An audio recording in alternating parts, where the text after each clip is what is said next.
பிள்ளைகளே, இன்றைக்கும் இயேசு வாழ்ந்தார் சபையில் வருகிற தீர்க்க தரிசன சத்தத்தை கேட்பதற்காக, இந்த நிகழ்ச்சியை பார்ப்பதற்காக பாசனை என்ன பேச போகிறாரோ, என்ன சொல்ல போகிறாரோ அப்படின்னு சொல்லி காத்திருக்கீங்களா?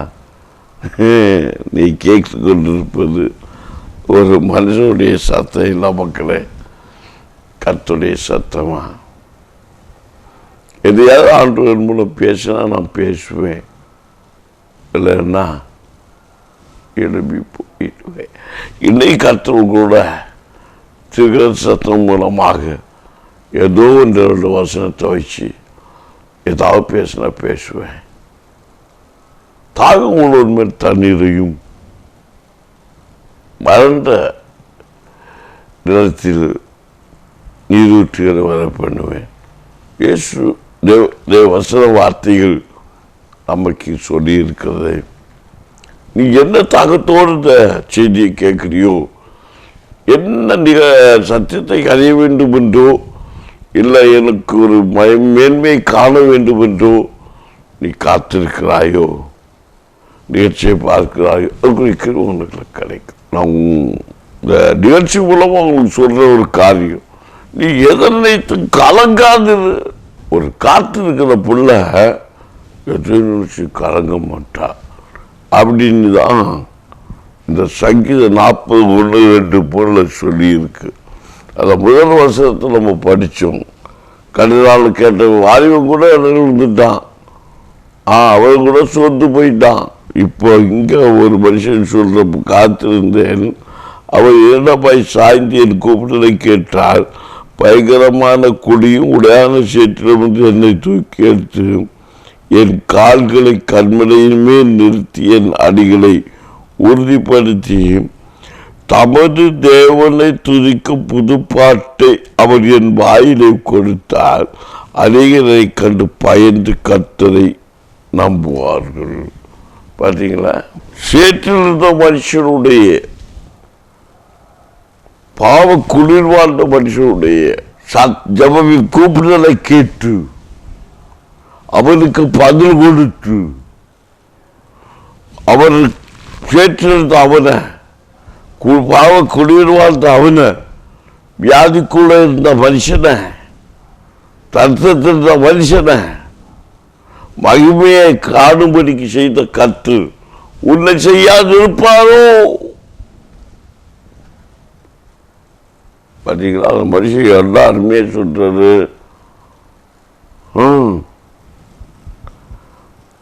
நீ துதிக்கும் புதுப்பாட்டை கொடுத்து, ஆண்டவரை துதிக்கிற புதுப்பாட்டை கொடுத்து, ஆமீன், என்ன பண்ணுவாராம்? அவர் என் வாயிலை கொடுத்தார், அநேகர் அதை கண்டு அஞ்சு நடுங்குவார்களாம். பாடவே முடியாத ஒன்றை பாட வச்சிருக்காரு, துதிக்கவே முடியாத ஒன்று துதிக்க வச்சிருக்கிறார். நீ பாவ வாழ்க்கை வாழ்ந்தேன்னா பண்ண பரிசுத்தப்படுத்தி எடுத்திருக்கிறாரு. எதற்காக?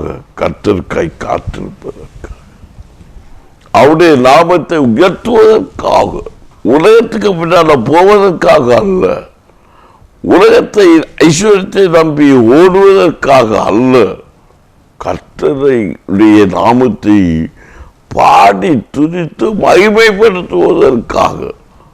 அதை சொல்லுவாங்க, ஆண்டவர் ஒரு மனுஷன ஜபத்தை கேட்டு ஆசீர்வதித்து வச்சுக்கிட்டே இருப்பார். கடைசியில் அவங்க கேட்ட என்ன சொல்லுவாங்க தெரியுமா? ஆசீர்வத்தை தொடர்ச்சி பெறுகிறோன்னு, நாங்கள் உழைச்சி கஷ்டப்பட்ட கர்த்தர் பலத்தை கொடுத்தா. சிலரெல்லாம் போட்ட சேட்டை இருக்க, இந்த ஊழியக்காரங்க பேசினாலே குற்றம் கண்டுபிடிச்சி பணத்துக்கு திமுறு செய்கிற வேலை பார்த்தீங்கன்னா கொழுப்பு. மக்களே, வசனம் எல்லாம் நீங்கள் யாரும் அப்படி பேசக்கூடாது. நான் என் பிள்ளைகிட்ட சொல்லுவேன், அட்டினா நுறுக்கிடுவேன், மனைவியாக இருந்தாலும் அட்டி நுறுக்கி எடுத்துருவேன். அதனால் நீ எல்லாம் உன் மனைவியை தொடாத, எச்சரிக்கையாக இருந்துக்கோ. யாராக இருந்தாலும் சரி, போஜனம் தேவையான வார்த்தையினால நுறுக்கி எடுத்துருவேன். கொட்டெல்லாம் கொடுத்து பிச்சு கொட்டி எடுத்து விடுவேன் தலையை. அதுக்காக அடிக்கிறது இல்லை. பேச்சுக்கு சொன்ன அதை கேட்டு நுறுக்கி எடுத்து வார்த்தெடுத்துடுவேன். எனக்கு தெரியுமா, ஆண்டோருக்கு நீதிக்கு மீறி நடக்கக்கூடாது. பிறப்பு என்று எனக்கு எல்லா இடத்துலையும் பிறப்பு இருக்கும். அதனால ஒரு மோசமான மனுஷன் போல இருக்கு இல்லை. ஆண்டவர் சொல்றாரு பாருங்க, பயங்கரமான குடியில் வந்து தூக்கத்தை என்ன கட்டு. மோசமான மனுஷனா இந்த தூக்கத்தை கட்டு. அவருக்கு உண்மையா இருக்கணும். இன்னைக்கு அநேருக்கு பார்த்தீங்கன்னா பண செழிப்பு வந்துன்னு சொன்னா ஆண்டோருக்கு உண்மையா இருக்கிறது கிடையாது. உலகத்துக்கு மனுஷன் சர்க்காரம் பண்ணிட்டு இருப்பாங்க, எங்கால காத்திருப்பாங்க. சபையில பார்த்தா டைம் ஆச்சு, லைட்டுக்கு நேரம் ஆயிடுச்சு, அங்கே போய் காத்திருப்பெல்லாம் மனுஷன் பிளைட்டுக்கு போய் 4 மணி நேரம் காத்திருப்பான். இன்னைக்கு பிளைட் காற்று உணவுதான் காத்திருக்கிறான். சபையில் வந்தா பாஸ்டர் 1/4 மணி நேரம் கூடுதல் பிரசவம் பண்ணிட்டா பாஸ்டர் நடத்துங்கன்னு சொல்ற அளவுக்கு இன்னும் என்ன இருக்கு, வல்லமும் இருக்கு. அது உலகத்துக்குள்ள இருக்கலாம், பாரம்பரியத்துக்குள்ள இருக்கலாம், கிறிஸ்துவுக்கு கட்டளையிட முடியாது. ராஜரீக கோத்திரம் நிறைய காரியங்களெல்லாம் சாட்சியிட சொல்ல முடியும். நான் பார்த்துட்டு இருக்கிறேன். அதே நீங்க உங்க மனுஷெல்லாம் முறுமுறுக்கலாம். முறுமுறுக்க கூடாது மக்களே. ஏன்னா அப்படிப்பட்ட குடி பாவ சைட்லேருந்து கொண்டு வந்தார். ஒரு சாப்பாடு கூட வீணாக போகக்கூடாது. எனக்கு பிடிக்கவே பிடிக்க. யாருக்காவது சாப்பிட கொடுத்துருமா, சும்மா கூட கொடுத்துடு. வீணாக நம்ம காசு போகக்கூடாது. பிச்சைக்காரங்க வந்தால் யாரும் திரும்ப விட மாட்டேன். குடிக்கிறவங்களா இருக்கலாம். எனக்கு இருக்க கையில் இருக்குதா கொடுத்த ஆசீர்வாதத்தை அனுசரித்து அவங்க கையில் கொடுத்துட்டு கேட்பேன். அது 5, 10, 1, 2, 10, 100, 1000 கொடுத்துட்டு சொல்லுவேன். இந்த காசை தவறா பிரயோஜனப்படுத்தாதீங்க. அதனால அவங்க நான் நியாயம் தீர்க்க மாட்டேன். நீ இது குடிக்க தான் கொண்டு போற. ஏன்னா நீயும் ஒரு ஆத்மா. நீ நியாயத்து உனக்கு நியாயத்து உண்டு. நீ ஒரு தரித்திர நான் அறிந்திருக்கிறேன். தரித்திரத்தால தான் இந்த கை காட்டி வரீங்க. இந்த தரித்திரனுக்கு நான் போஜனம் கொடுக்க, அவனுக்கு எனக்கு ஐஸ்வர்யத்தை பங்கு கொடுக்க எனக்கு அதிகாரம் உண்டு. மனுஷனுக்கு அதிகாரம் உண்டு. கேட்கிற மனுஷனுக்கு கொடு. அவன் என் சகோதரனாக இருக்கிறான். அவன் பூமியில் உள்ள ஒரு தர்மக்காரன், பிச்சைக்காரன் சொல்லுகிறாயோ, அவனுக்கு அவன்தான் உன்னுடைய சகோதரன். அவனுக்கு உன்னை மறைக்க அவனுக்கு இருக்கிற பக்க குழு. அதுக்குதான் உன்னை நான் ஆசீர்வாதத்தை கொடுத்திருக்கிறேன், உனக்கு நன்மையை கொடுத்திருக்கிறேன். உனக்கு இருக்கிற ஒரு பகுதியில் ஒரு சிறு துண்டை அவனுக்கு கொடுக்கும் போது, இப்படி 1000 பேர் கொடுக்கும் போது அவனும் ஆசீர்வதிக்கப்பட்டவனாய் மாறுகிறான். அவன் உனக்கு மாற்றுமா உண்டு, அவனுக்கு மாற்றுமா உண்டு. அவனுக்கு கைகால் இருக்கிறது, அவனுக்கு கண் இருக்கிற, வாய் இருக்கு, எல்லா சரீரத்தில் அமைகிறான். அவனுக்குள் இருக்கிறது. அவனை குறித்து, அவன் காரியத்தை குறித்து, அவன் கிரிகளை குறித்து நீ நியாயம் தீர்க்காது. அவனை குறித்து அதுக்கு அதிகாரம் உனக்கு கிடையாது. அவன் ஆத்மாவை குறித்து நியாயம் தீர்க்கிறவன் கற்று அவர் பார்த்து கொள்வார். அவனும் தேவனுடைய ராஜ்யத்தில் வந்து நிற்பான். நீ தேவனுடைய ராஜ்யத்தில் நிற்பாய். உனக்கு கொடுத்த நன்மை கொண்டு நீ அவனுக்கு என்ன செய்தாய்? அவர் அவனுக்கு கொடுத்த நன்மை கொண்டு அவன் என்ன செய்தான்? ஆகவே நான் கர்த்தராகி ஆண்டவர் இயேசு கிறிஸ்து உலகத்தில் சுவிசேஷத்தை அறிவிக்க வந்த நாளிலே, ரட்சிப்பை வெளிப்படுத்த வந்த நாளிலே, அவதாகிய தேவன் தன்னுடைய சொந்த குமாரன் இயேசுவை பூமி நமக்கு கொடுத்த நாளிலே அவர் சொன்ன போதித்த வார்த்தை, அவர் நமக்கு போதித்த வசனம் இதுதான். ஒருவன் ஒரு ஐஸ்வர்யவான் பூமியில் வாழ்ந்தான். அவன் பயங்கர செழிப்போடு வாழ்ந்தான். அவன் பக்கத்தில் ஒரு தரித்திரனும் இருந்தான். தரித்திரவான் இவன் புசிக்கும் போது, இவன் தன் ஆசீர்வாதத்தை இவன் தனக்குத்தானே பிரயோஜனப்படுத்தி கொள்ளும் போது, அவன் பக்கத்தில் ஒரு நாய் இருந்தது. அவன் நாய்க்கு கொடுக்கிறான். நாய்க்கு கொடுக்கிற அந்த அப்பத்துணிக்கைகள் பங்கை சாப்பிட்டு அதன் பசியாற்ற அவன் துணிவாயிருந்தான். அவன் வளர்க்கிற செல்ல பிராணி மேல் அவன் கண் வைத்திருந்தான். ஆனாலும் அந்த தரித்திரன் அந்த மனுஷன் மேல் கண் வையாதிருந்தான். ஆண்டவர் அந்த வசத்தை சொல்வதற்கு வார்த்தை என்ன, அவருடைய சத்தியம் என்ன, அதை நாம் புரிந்து கொள்ள வேண்டும். ஆமென். நன்றாய் கவனிங்கள். தெய்வ பிள்ளைகளே, இயேசு சொன்னார், அந்த மனுஷன் மரித்தான், இந்த மனுஷனும் மரித்தான். 2 பேரும் மரித்தது ஒரு ராஜ்யத்தை நியாயத்தீர்ப்பு நாட்கள் போய் நிற்க வேண்டிய சூழ்நிலை வருகிறது. வரும்போது லாசரு கர்த்தருடைய மகிமையான அவருடைய பந்தியில் இருக்கிறான், கூட இருக்கிறான். இந்த மனுஷனும் நரகத்தில் இருக்கிறான். அவன் பாடுகள் சோதனையோடு நிற்கிறான். பார்க்கும்போது ஐயா, இந்த மனுஷன் அங்கே இருக்கிறான், நான் ஏப்பா இங்கே கிடக்கிறேன். நீ உலகத்தில் வாழ்ந்தபோது சுகபோகமாய் வாழ கற்றுக்கொண்டாய், அதை மறந்தாய். இல்லை, தரித்திரை மறக்கிறோம், ஐஸ்வர்யத்தின் திரட்சி, நல்ல போதகத்தை மறக்கிறோம், நல்ல சுவிசேஷம் அறிவிக்கிற வேதத்தை மறக்கிறோம். ஐஸ்வர்யத்தின் திரட்சி, ஆராதனை இல்லை, ஜெபம் இல்லை, துதி இல்லை, சத்தம் இல்லை. ஆரம்ப காலகட்டத்தில் நல்ல ஜெபம், பக்தி, வைராக்கியம், ஆண்டவர் ஆசீர்வதித்து உயர்த்தின போற அடுத்த சந்ததியை பாருங்க. லிப்டிக்கு சுட்டுக்கு கட்டுக்கு மேல அடிச்சுக்கிட்டு, நாங்கள் ஐஸ்வர்யவான்கள், நாங்கள் ஆபிரகாமின் குமாரத்திகள். ஆமீன். தரித்திரம் வர தொடங்கும் போது எல்லாவற்றையும் இழந்து கைவிடப்பட்ட சூழ்நிலைக்க வேண்டிய சூழ்நிலை வராமல் இருக்க கர்த்தர் சமத்தில் காத்திருப்பதன் பலனை நீ உணர்ந்து கொள்வாய். அநேக ஜனங்கள் தவறு பண்ணி கொண்டு இருக்கிறீங்க. இன்றைக்கே நான் உங்களுக்கு சொல்லுகிறேன், தவறை உணருங்கள். இந்த சத்தத்தை கேட்டுக்கொண்டிருக்கிற தெய்வ பிள்ளை உணர்வடைய வேண்டும். ஒருவேளை நீங்க பார்க்காம நம்ம வேதனை தான், இவர் ஏன் கண்டிப்பாக பேசுறாரு, நீ கவலைப்படாதீங்க, கண்டிப்பாலாம் பேசலை. நான் ஞானமாக பேச கர்த்தர் கிருபை கொடுப்பாராக. தெளிவான வார்த்தை வசனத்தை பொதிப்பு கிருபை கர்த்தர் கொடுப்பாராக. அமைதியுள்ள ஞானத்தை எனக்கு தருவாராக. எனக்கு தெய்வப்படுகிறேன். கர்த்தருக்குள்ள வசனங்களை வார்த்தையை கொடுக்கும்போது கோபம் கொப்பளித்து வருகிறது. வேத வசனம் பீரிட்டு எழுப்புகிறது. ஆமென். ஜீவ ஊற்று வற்றாத ஜீவ ஊற்று சங்கின மேல நீக்கு வர்ற போல வார்த்தைகள், வசனங்கள், தெய்வ வெளிப்பாடுகள் வந்து கொண்டிருக்கிறது நான் காண்கிறேன். நீ பயப்படக்கூடாது. ஆமென், ஆமென்.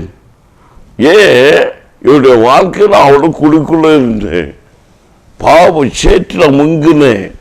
அவரோட ஊழியத்துக்குள்ள வந்தபோது எல்லாரும் என்ன குடிக்குள்ள தள்ளி போட்டாங்க. எல்லாருமே சேர்ந்து சொல்ற, நானா போய் விழுந்து கொண்டேன். அவன் நானா பாவ சேற்றில் விழுந்தேன்.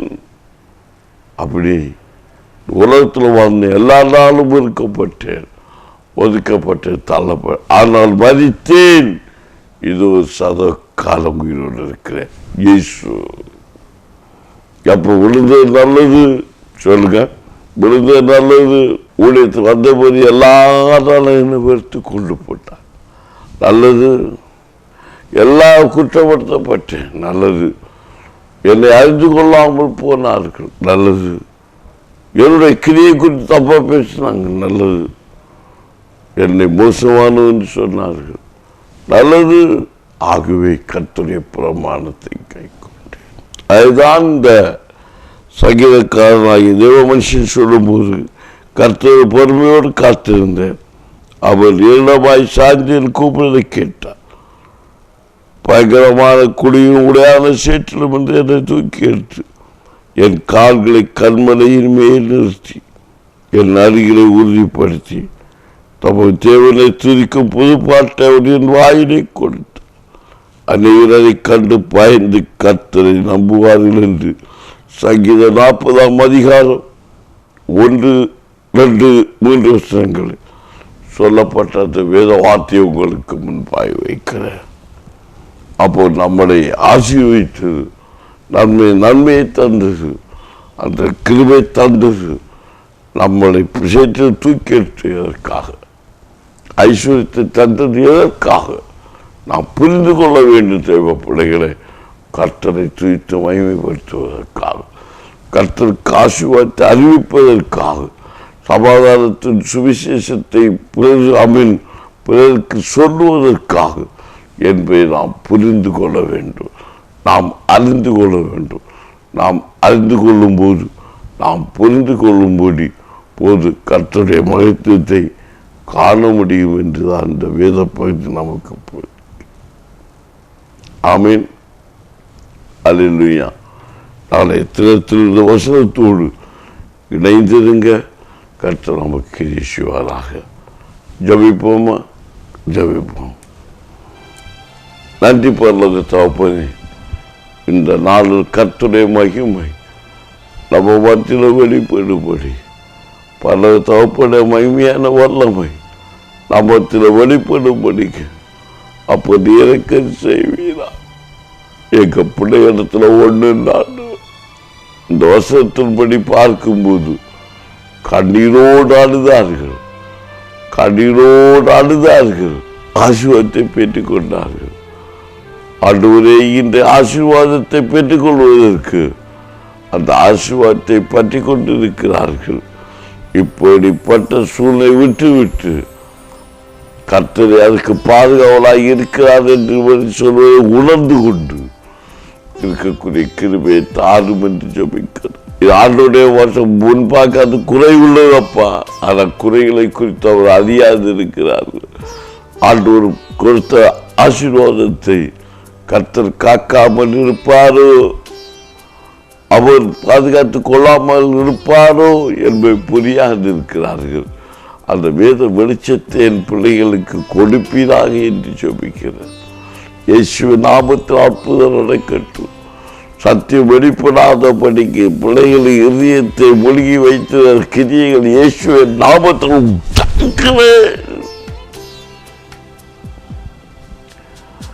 சத்தியத்தை சுவிசேஷத்தின் மூலம் அறிந்து கொள்வார்களா? வேத வெளிச்சம் உண்டாவதாக இயேசுவின் நாமத்தில் இப்போதே அற்புதம் நடக்கட்டும். விடுதலை உண்டாகட்டும், சமாதானம் உண்டாகட்டும், சந்தோஷம் உண்டாகட்டும், ஒருமனம் உண்டாகட்டும். கர்த்தருடைய மகிமை வெளிப்படட்டும். பரிசுத்த ஆவியானவர் ஆளுகை செய்வீராக. பலத்தினாலும் அல்ல, பராக்கிரமத்தினாலும் அல்ல, தேவனுடைய ஆவியினால் எல்லாம் ஆகும் என்று வேத வார்த்தையின்படி எல்லாம் ஆக்கத்தக்கதாக கர்த்தர் கிரியை செய்வீராக. இயேசுவின் நாமத்தில் கட்டளை கொடுக்கிறேன். கர்த்தரை கிருபை செய். பரிசுத்த ஆவியானவர் ஆளுகை செய்து நடத்துவீராக. எல்லா தீமைகளையும் நன்மையால் வெல்லத்தக்கதாய் கற்றுக்கிறேன். இயேசுவின் நாமத்தில் நல்ல பிதாவே, ஆமென். என்ன தேவ பிள்ளைகளை, இன்றைக்கு சுருக்கமாக தேவனுடைய வசனத்தை வார்த்தையை கொடுக்கும்படி கிரியை செய்து சுருக்கமாக நான் ஜெபித்து படிக்கிறேன்.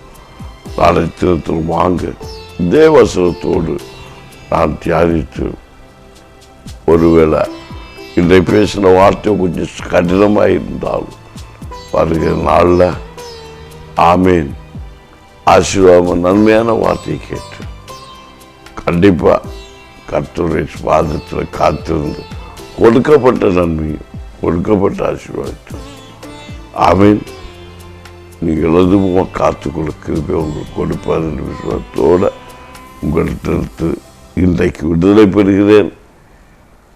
ஆண்டவர் உங்களை ஆசீர்வதிப்பாராக. ஆமென்.